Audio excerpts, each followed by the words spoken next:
Started here in 1-7.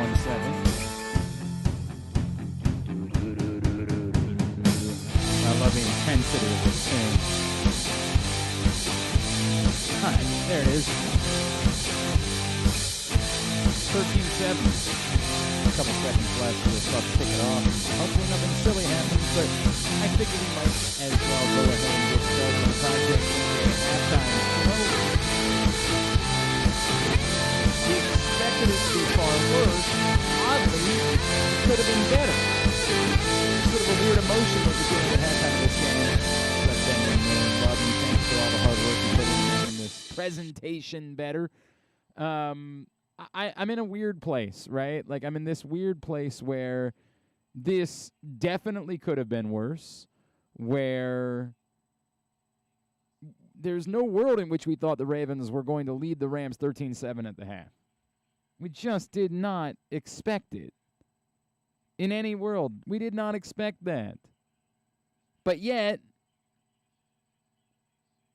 we were in this place where it was 10-0. The Ravens got the ball back. They had a chance to go down and score again. And you were starting to believe that, like, the Ravens might end up pulling away from the Rams at the half.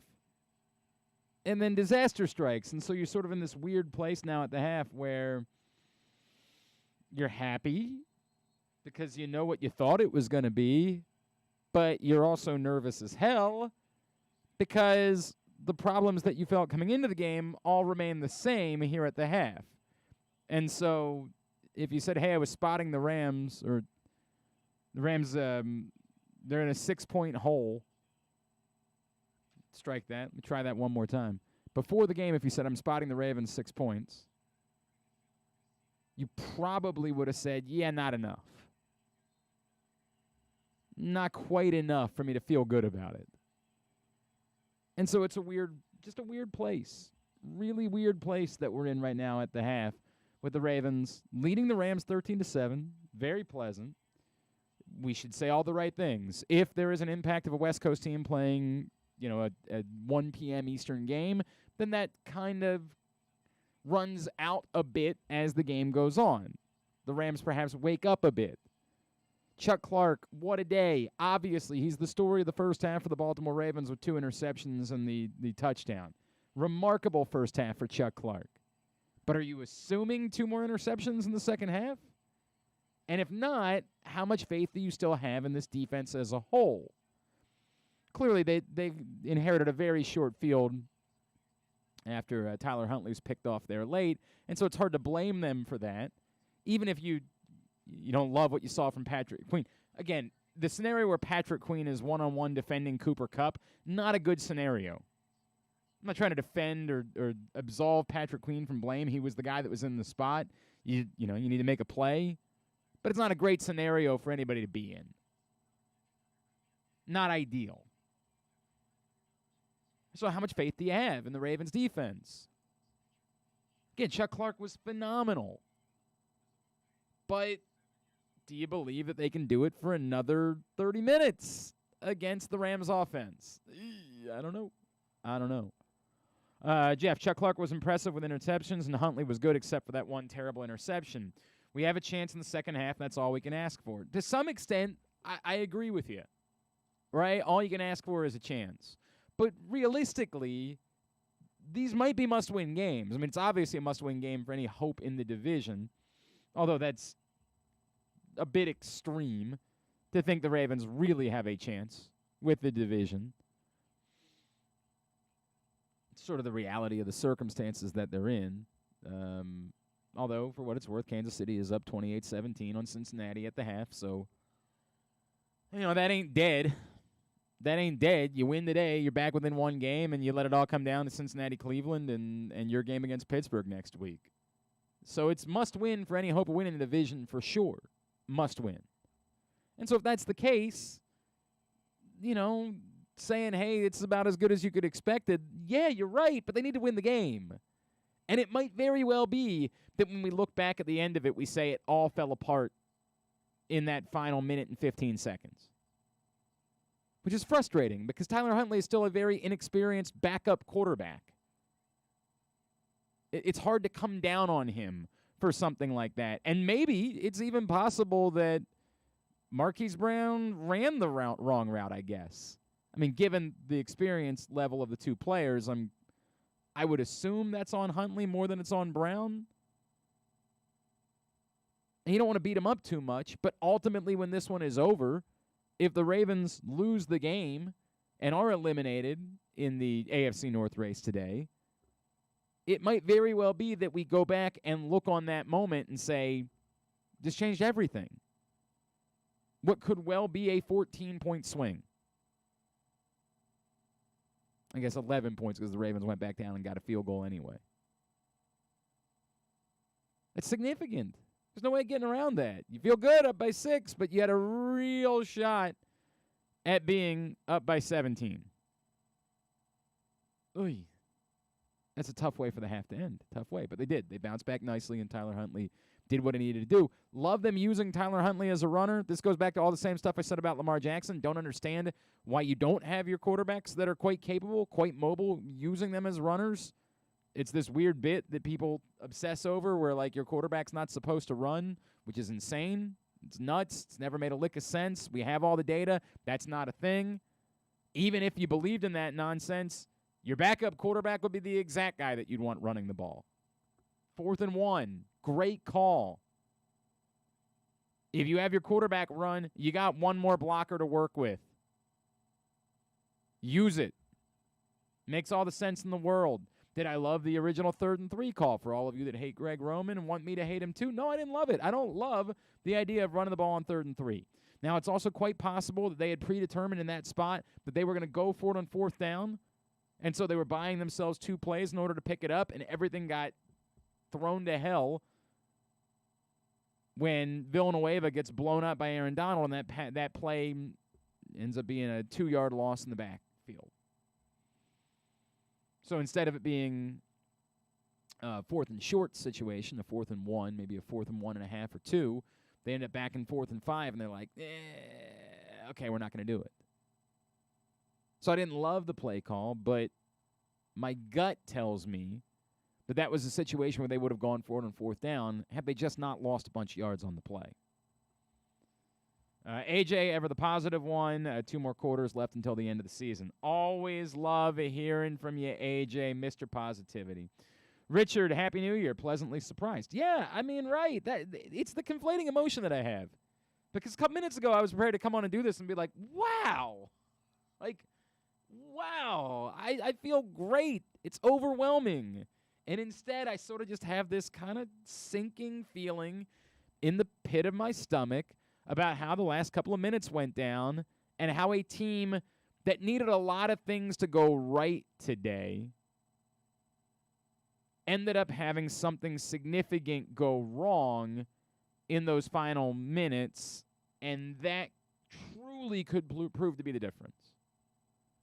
And so I'm not trying to be too negative. I want to be, positive Patty like our guy AJ. I want to be that positive Patty. I want to be someone who's feeling good. I want to be someone who says, wow, this is great, but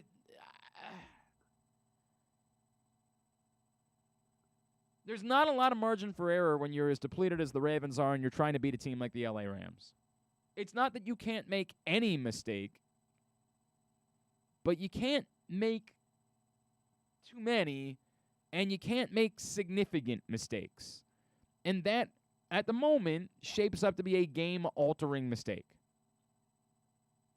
It's somewhere likely between a swing of, at worst, a swing of 4 points, right? You can go to the half up by 10. That's the worst-case scenario. It could be a swing of 7 or a swing of 11 points. And the Ravens losing this game by anywhere between 4 and 11 points seems pretty plausible. And that's what I'm struggling with. I'm struggling with that part of it. Pleased. Obviously, overall, Tyler Huntley's played well. Again, maybe the difference in him being a starting quarterback in the NFL is what you saw there. I hope not, for his sake. I mean, I hope that doesn't affect him in any way. I hope he comes out and plays brilliantly in the second half. But, that looms. It looms as an issue.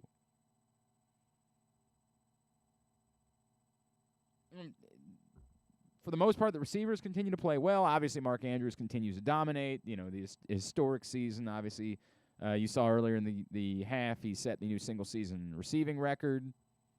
It was kind of, I chuckled a bit. I can't lie. I did chuckle a bit when Adam Amin said, well, there have been a lot of great receivers in Ravens history. I'm like, yeah, I mean, there were a lot of great receivers who ended up playing here at some point in their careers. I don't know. It's the first organization that you think of when you think about receivers. Hopefully that changes in the future. But I did get a bit of a chuckle out of that. Project Game Day, the halftime show, brought to you by Underdog Fantasy Football. If you're not playing Underdog Fantasy Football, you're nuts. UnderdogFantasy.com or download the Underdog app. Make your first deposit, and if you use the code PRESSBOX, we'll match it up to $100. Pretty good offer if you ask me. Matching up to $100 your first deposit. And you can play the daily and weekly fantasy games that you've grown to know and love, or you can play player props, parlays, things along those lines that make you feel like betting. We know now in the state of Maryland you are able to bet at brick-and-mortar establishments, but you're not able yet to bet online or on your phone. And that's a bummer, and it's still probably going to be a while. But in the meantime, that gap can be filled by playing Underdog Fantasy Football, UnderdogFantasy.com. We come back in. We'll get you ready for the second half. A pretty significant situation the Ravens are in. Pretty significant moment. And looking around the NFL, as I mentioned, obviously Kansas City with that big lead. The Raiders-Colts is close, 13-10 there. So the Raiders not helping at the moment. But the Titans have a 17-3 lead on Miami, so that's further good news for the Ravens as far as trying to stay in the playoff picture. They can move back into a playoff spot should scores hold as they are right now. We're a ways away from that. We'll talk about it more when we come back in. It is the Project Game Day halftime show with the Ravens on top 13-7.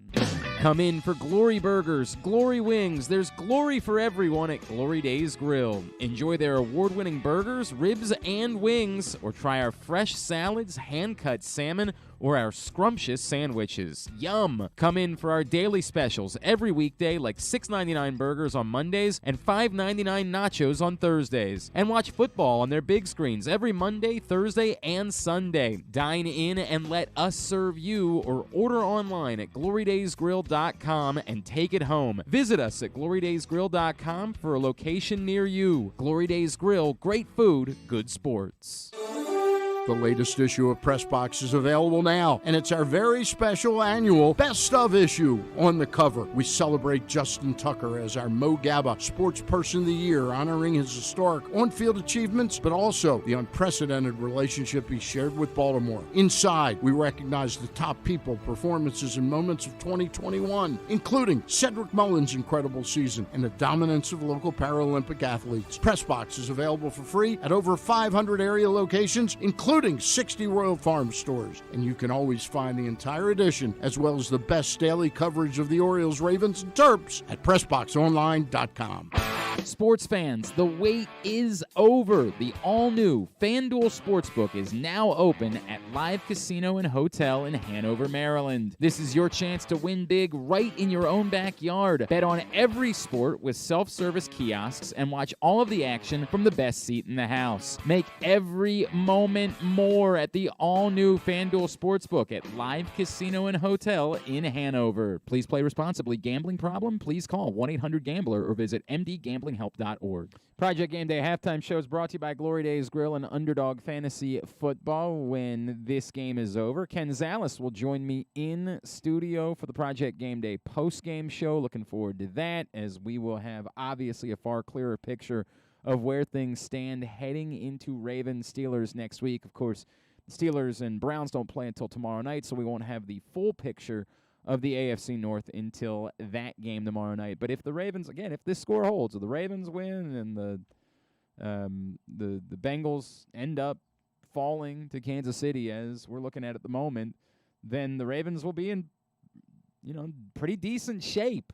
I don't know how good you feel about the Browns' chances of beating the Bengals next week, but, if they were to beat the Steelers tomorrow night, they definitely have a lot to play for. There would be a lot of significance to that game. They'd be giving themselves a hell of a chance. They'd be giving themselves a hell of a chance to still somehow, despite everything, win this division, which is nuts. It's insane. But they got a lot of work to do before we can even fully have that conversation. Second half coming up. We'll see. I can't tell you that I feel good. I can't. I certainly feel better than I expected to feel at the moment, but I can't tell you that I feel great.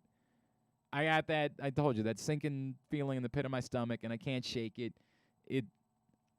At some point, I think it matters that you don't have anybody besides Chuck Clark in your secondary. And they're doing a good job rotating the safeties, and they've clearly done a ton of film work this week, and Matt Stafford has conspired to help. But, man, at some point it feels like it's going to matter that the guys that are lined up playing cornerback probably aren't the guys that you need in the moments where they need to come up the biggest. So we'll see. We'll see. Hopefully I'm wrong about that, and hopefully we got a celebratory postgame show coming up. We'll see you for that. This has been the Project Game Day halftime show